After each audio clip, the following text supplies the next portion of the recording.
been your favorite project? I'm curious because you've had so many great roles. Well, What's really moved you? it has to be Rome, really, because that basically, that was one of the major periods in my life.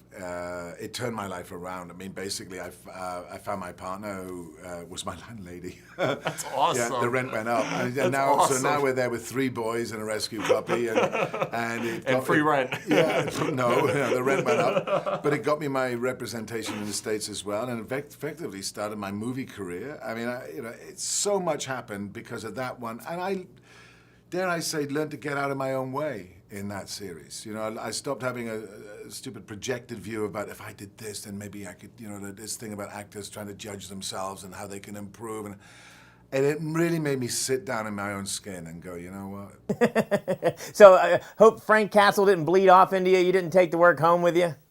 No, actually, you kind of develop a kind of trench humor, the soldiers at war, you know what I mean? You kind of develop a kind of whimsical side at home. Because it's so intense at work, so you get home. And also it was snowing up there, so a lot of snowball fights and hijinks. Yeah, training for the role, snowball fights, I see that. I am just fascinated by this scene in the trailer because I'm a huge comic book fan. I grew up with Spider-Man, The Punisher, and where Frank Castle is shooting in a circle from a chandelier. Oh, yeah, that was great fun. That was great. And, basically we had these 2 MP5s and MP6s behind, and we decided, because he's hanging upside down, shoot them both in one direction, causes the spin. But the hardest thing is that you think your arms are level when you're upside down, and one is way up here and one's down there, because it's all out of whack. And you think something so simple as holding your arms level. No. So, but it was great. It took about 2 or 3 days to shoot that whole sequence, but we had some terrific time. Yeah. Now I know that all this weapon stuff doesn't come natural to anybody, but I hear you really went above and beyond getting ready for this role.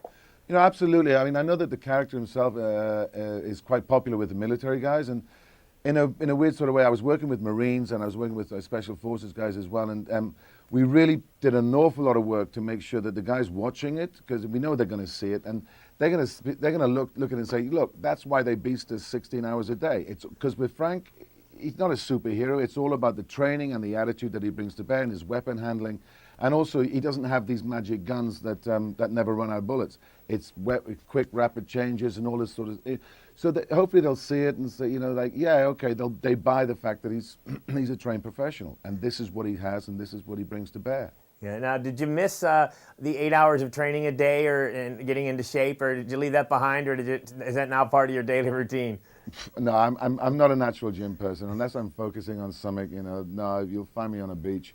But literally a week after filming, I mean, we were pretty destroyed after the end of the filming. But a week after we ended filming, my son was born in Canada. So it's like I turned from being sort of lead in a movie to being taxi driver for the parents, and then sort of Sherpa and diaper Very devastating changes. news. Ray Stevenson, the Irish actor who actually featured in films like The Punisher, Warzone, King Arthur, Thor, and so many other films like HBO's and the upcoming Ahsoka series, actually passed away in Italy, according to the so many reports that are coming out in this exact moment in time.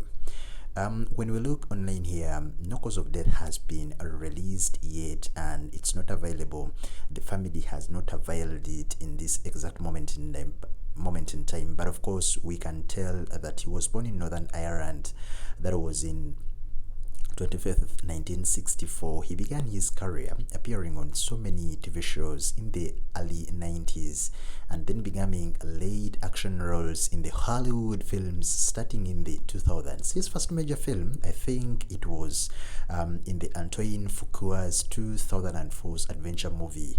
That was, I think, King Arthur, where he played Dagonet. It was by the way, one of my favorite movies of his, and one of the Knights of the Round Table. In the film, his character, I remember, he sacrifices himself in the battle to hope. That was Clive Owen, commonly in that movie known as Arthur, and his Brotherhood of Warriors.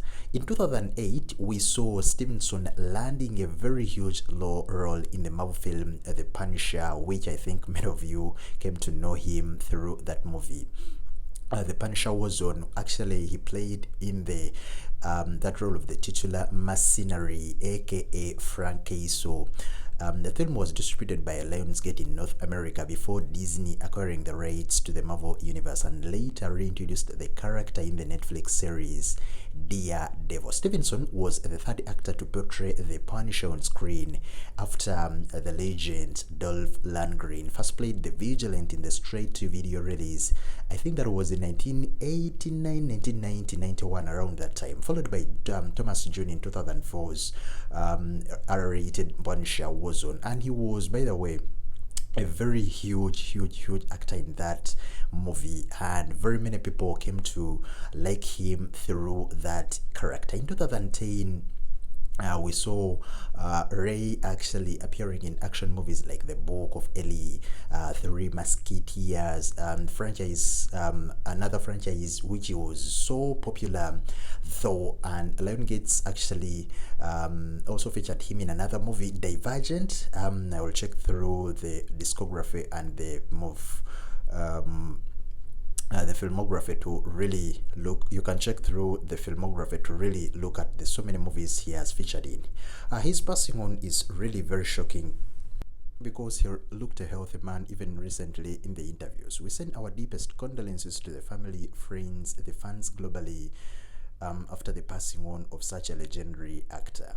Rest in power the King, Ray Stevenson.